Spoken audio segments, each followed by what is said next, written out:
私の名前は千里。印刷所で働く33歳だ。今年で結婚5年目になる夫の悟は、私より10歳年上の43歳。悟とは友人の紹介で出会った。悟は芸能事務所の営業として働いている。舞台に上がるような役職ではないが、それでも身近にいる華やかな芸能人たちに刺激を受けるのだろう。年齢を感じさせず、はつらつとしており、それでいてスマートな大人の振る舞いをする悟に、私はすっかり虜になったのである。そして私の猛アタックの末にゴールイン。そして結婚してから数年間は幸せな結婚生活を過ごした。しかし、ここ数年ほどで、その状況は変わってきている。はじめは、悟がつけていた腕時計だった。私でも名前を知っている高級ブランドだ。これ一つでも数十万円ほどするだろう。それを何ということもない顔で悟がつけているのだから驚いた。いつ買ったのか、なぜ相談してくれなかったのかと問い詰めてみても、面倒そうな顔で、人からもらったんだよ。別に家の金を使ったわけじゃないからいいだろ。と答えるばかりだった。それを皮切りに、悟の身の回りには高級ブランドが増えていった。それだけではない。帰りが遅く、朝帰りも増えた。もともと激務ではあったが、それでもこの頻度はおかしい。それに、帰ってくるたび、悟の服から甘ったるい香水の香りがするのである。もともと悟の商売柄、女性ものの香水の匂いが移ってきていることは少なくなかった。しかし、ここのところの悟は、毎回同じ香水の香りを漂わせている。朝帰りになるほど忙しい日に限って、絶対同じ香水の女性と仕事をするなんてことがあるだろうか。もしかして悟は浮気をしているのでは？そう考えた私は、悟の浮気調査をすることにした。更新所に身辺調査を依頼し、個人的にも悟のことを調べた。そして、更新所の調査結果を見て、私は驚愕することになる。浮気調査の結果が黒であったというのもさることながら、悟の浮気相手はドラマや CM に引っ張りだこの人気女優の幸田みなみだというのだ。幸田みなみといえば、テレビで見ない日のないほどの女優だ。それに加えて、映画で共演した俳優と結婚したニュースが、連日テレビを賑わせていたのが記憶に新しい。つまり、悟と南はダブル不倫をしているというわけだ。確かに南は悟が働いている芸能事務所に所属している。それでも一般社員である悟と南に接点なんてあるだろうか。何かの間違いなのでは。そんな風に半信半疑の思いで南の SNS などを見ていた私は、南の投稿を見て驚くことになる。そこには、いわゆる匂わせ投稿というのだろうか。本人は友人だと言っているが、あからさまに男性と一緒に食事をしたり、ホテルでディナーをしたという旨の内容が大量に投稿されていた。その中の一枚に、あの日、悟がつけていた高級ブランドの時計が映り込んでいたのである。このブランドの時計は、文字盤に一つ一つ違ったナンバーが刻印されている。南の投稿に映っていた時計の刻印は、悟の持っている時計の刻印と同じもののように思えた。この手は悟の手だ。そう確信した瞬間、私は冷や汗が背中を伝うのを感じた。他の投稿も注意深く確認してみれば、見覚えのある服装や持ち物ばかりが映っている。悟、これどういうことなの？私は震える声で悟を問い詰めた。まだ何かの間違いであればいいという気持ちはあったが、そんな思いは悟自身の言葉ですぐに打ち砕かれた。ああ、気づいちゃった？気づいちゃったって何開き直ってるのよ。はっは、ギャーギャー騒ぐなよ。お前なんていつ振ってやってもいいんだぞ。はぁ？私は思わず悲鳴のような声を上げる。振るとか振らないとか、仮にも妻を相手にする発言だとは思えなかった。私が頭を抱えていると、開き直ったらしい悟が、ペラペラと南と出会った経緯を話し始める。曰く、仕事の関係で関わることになった悟と南は、出会って一目で恋に落ちたのだそう。お互いに既婚者であることも、二人の気持ちを燃え上がらせるための障害にしかならず、今日まで人目をはばかって愛を育んできたのだという。聞いているだけで吐き気がした。とにかく、俺と南は愛し合ってるんだよ。お前たちに邪魔されようが、俺たちの愛は本物だ。証拠に、今から南を呼んでやろうか？はあ？今はそういう話をしてるんじゃないでしょ？愛とか恋とか、そんなチャラチャラした話じゃない。あなたのしてることは浮気なのよ。わかってる？私の言葉にも耳を貸さず、悟はスマホを操作し始める。しばらくすると大きな音を立てて我が家の庭にスポーツカーが止まった。悟が本当に南を呼びつけたらしい。つかつかと我が家に上がり込んできたのは本物の幸田南だった。いつもテレビで見ている女優が我が家にいるという状況はめまいがするほど異様だ。私が思わずたじろいでいると何かの撮影を抜け出してきたらしい濃い化粧が塗りたくられた顔を歪めて南がヒステリックに叫ぶ。この鬼嫁、まだ悟さんを苦しめるつもりなわけ？はぁ？幸田南はテレビでは華やかな美貌と穏やかな物腰が売りの清純派女優として通っている。しかし、今目の前にいる南は、テレビの中で軽やかに笑う女優とはまるで別人だ。頭に響くような金切り声で、次から次へと私への暴言を叩きつけてくる。その南を呼びつけた悟の方はというと、しれっと南の隣に立ち、自分の立ち位置はここだとでも言わんばかりの様子で私をなじっている。悟さんがあんたにどれほど苦しめられたことか。悟さんにあんたは不釣り合いなのよ。ギャーギャーわめいてないで、とっとと別れろっつーの。ギャーギャーわめいているのはどっちなんだと言ってやりたい気持ちを飲み込んで、私はポケットに入ったままになっていたスマホを握りしめる。そんな私の様子に気づくこともなく、南は自分勝手な理論を並べ続けていた。そうでしょ？悟さんは芸能事務所で働いててこんなに素敵なのに。あんたは何？くだらない中小企業の事務だかなんだか、釣り合ってないっつーの。いつまでも悟さんにしがみつくつもりなら、こっちだって考えがあるんだからね。考え？そうよ。私がちょっと働きかければ、あんたなんてどうにだってできるんだから。裏の連中に行って海に沈めてやろうか？それは私に害を加えるつもりだという予告そのものだった。その迫力に私が気をされていると、南はふんと鼻を鳴らして隣の悟の腕を取った。こんな女放っておいて行きましょう、悟さん。ああ、行こうか。ごめんね、おばさん。私たち、あんたなんかに構ってる暇ないから。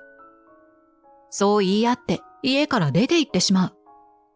一人取り残された私は一気に体から力が抜けるのを感じた。へなへなと床に座り込んで呆然とする。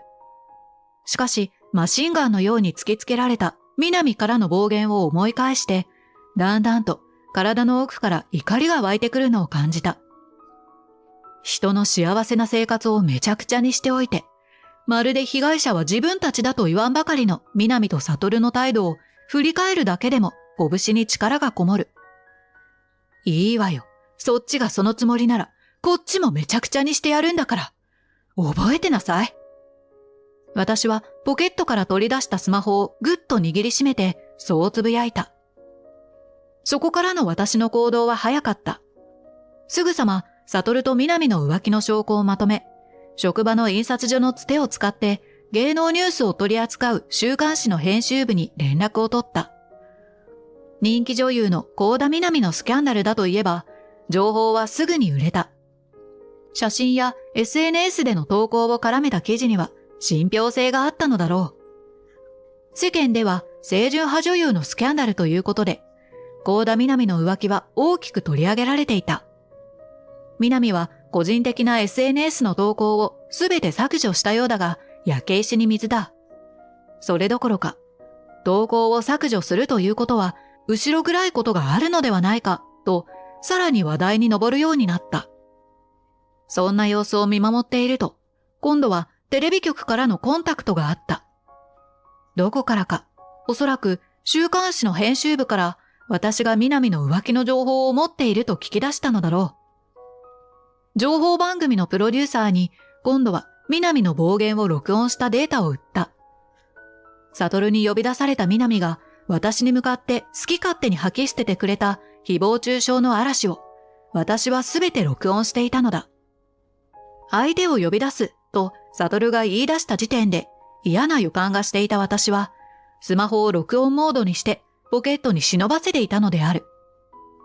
南の罵詈雑言や裏社会とのつながりをほのめかすような発言の録音はニュース番組で大々的に取り上げられ、瞬く間に全国的なニュースになった。CM は打ち切りとなり、ドラマは降板。出演予定だった映画もキャストが変更になるなど大きな騒動になった。それまでは沈黙を保っていた事務所も、こんな大ごとに発展したのでは黙っていられない。打ち切りになった CM やドラマによって発生した損害を南に請求することにしたという。合わせて南の席を事務所から抜き、それに関わった社員、悟を退職させると表明を出した。一方その頃、私は南の結婚相手と連絡を取り合っていた。お互い二人に裏切られた者同士ということで、連携を取り合って、南と悟に離婚裁判を起こそうということになったのである。南の結婚相手も、南の浮気について薄々感じ取っており、独自に調査を進めていたとのことだった。お互いに証拠や情報を交換し、しっかりと地盤を固めた上で起こした裁判は、当然私たちの勝訴となった。悟と南はそれぞれ私と南の結婚相手の二人宛てに慰謝料を支払うこととなったのである。もちろん離婚の際の財産分与についても私たちが有利な形となった。南に至っては慰謝料の支払いを渋ったために強制執行が行われ、それまで住んでいたタワマンからも追い出されるような形で家を失ったと聞いた。悟にも帰る場所はない。私と住んでいた家は財産分与の関係で私の名義に変更されているし、当然私がいつまでも悟を家に出入りさせるわけがないからだ。悟と南はあてもなく、はじめは人目の少ない地方へ移住しようとしたらしい。しかし、二人のスキャンダルは全国に広まっている。どこに行っても不倫女優とその浮気相手という扱いをされ、パパラッチに追い回される。いい加減にしてくれ。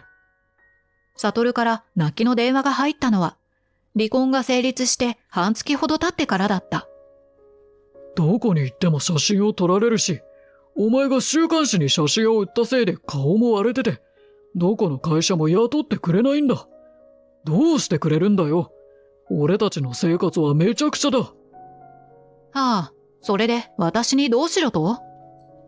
めちゃくちゃだと言われても、先に私の生活をめちゃくちゃにしたのは悟たちの方なのである。それにいい加減にしろと言ったって、私がパパラッチを派遣しているわけでもなければ、今の悟たちの居場所をリークしているわけでもない。私がどうこう言ったところで、週刊誌の記者たちが止まることもないだろう。私はあくまで一情報提供者であって、彼らの上司でも何でもないのだから。冷静にそう説明してみても、悟が納得する様子はない。それどころか、さらにヒートアップした口調で。責任を持って、俺たちの生活を支援しろよ。俺たちから慰謝料を絞り取ったんだから、それくらい当然だろ。などと言い始めた。何を言っているんだ、と私は思わず顔をしかめた。悟の発言は支離滅裂だ。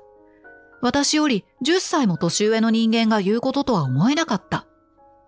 それ、本気で言ってるんですか？はあ？本気も何も当たり前のことを。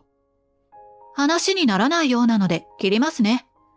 もうこれから先連絡をしてこないでください。次に電話をしてきたら警察に相談しますから。ああ、それともまた週刊誌に情報提供した方がいいですか？おい、ちょっと待てよ。いや、待ってください。頼むから。最後には悲痛な悲鳴のようになっていた悟の声を遮るようにして通話を切った。そのまま悟の番号を着信拒否設定にする。それから少し考えて、南の元結婚相手にも警告の連絡を入れておくことにした。悟から私に対して連絡があったということは、同じように南から向こうに対しても何か連絡があるかもしれないということだからだ。まあ先ほどの悟のように情けない、プライドも常識もかけらもない電話ではないかもしれないけれど。たった数分の通話でどっと疲れた気分になって、私はため息をついて天井を見上げた。それから数週間後、個人的に連絡を取っていた記者から、南と悟が海外に逃げ出したらしいという話を聞いた。南はヨーロッパを希望していたようだが、離婚相手に泣きつくほどに困窮していた二人に、ヨーロッパまで飛ぶ旅費が捻出できるはずもなく、どこか安い旅費で飛べる国に行ったようだとのこと。さすがに海外まで追う記者はおらず、今では二人はすっかり行方知れずらしい。悟と南の関係もあんなことがあった後ではうまくはいっていないようで、すっかりみすぼらしい格好をしたが、空港で怒鳴り合っているのを見たというのが最後の目撃談。今ではどことも知れない海外で喧嘩して別れてるんじゃないですか？旅費でギリギリだったことを考えると、そこでもいい暮らしはできないでしょうしね。と、人ごとの記者は笑いながら話してくれた。私はそれに何と返そうか考えて、ただ肩をすくめるにとどめた。何にせよ、私の人生にはもう関係のない人たちの話だからだ。私はというと、悟との離婚が成立してから、騒がせてしまった職場を去り、実家に帰ることにした。数年前に祝ったばかりの実の娘の結婚が、とんでもない終わりを迎えたことに、両親はとても驚いていたが、最終的には温かく迎えてくれた。今は再就職に向けて準備をしている真っ最中だ。幸いというか当然というか、幸田南関連のニュースに私の顔や名前は公開されていない。地元での生活や再就職で困ることはないだろう。悟との結婚は散々な結果となってしまった。しかし、あんな経験は人生でもなかなかできたものではないだろう。二度はごめんだが、これも一つの人生経験。そう思って私は今日も前向きに生きていく。